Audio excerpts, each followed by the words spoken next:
RNI Timor-Leste realiza encontro geral anual.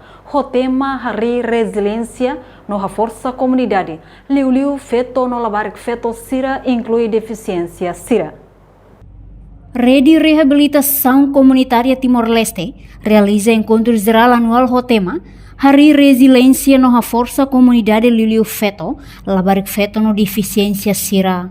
Atividade NERASIC realiza salão no apuramento CNE Kaikolidili, terça-feira, lorong tolunulu fulang April tinan rehun rua ronulu resinghat. Diretora Executiva Rede Reabilitação Comunitária Timor-Leste, Norberta Vicente Soares informa, encontro geral cada tinan realiza o objetivo atuar progresso e implementação, atividade no desafio. Nomos discute plano ação nebe considera sai programa nebe bele benefício ba ema ho deficiência. Tina organização CBRNTL Halo, o objetivo atuar progresso, implementação atividade, desafio. Nomos discute muito plano ação será implementado para futuro. Atuar considera vídeo programa será implementado bele benefício ba ema ho deficiência.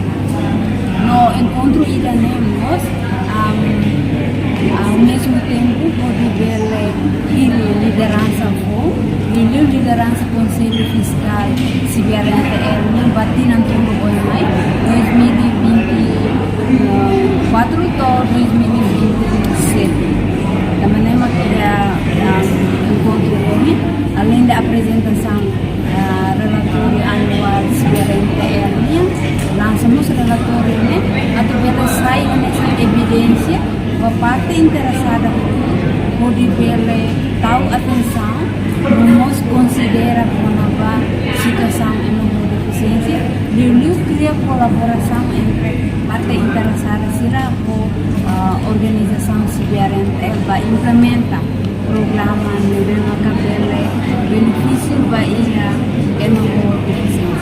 Além de lançamos relatório nebes sai hanesan evidência ba parte interessado sira, onde bela tahu atenção no considera situação emo deficiência, Liu bela implementa programa nebe benefício ba emo deficiência.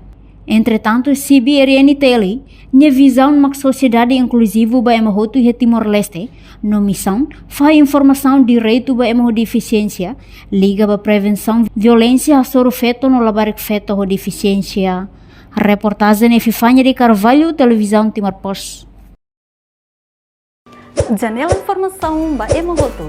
Atau tem informação atual dia Liu, kita haluha. Haneham botão subscribe, like.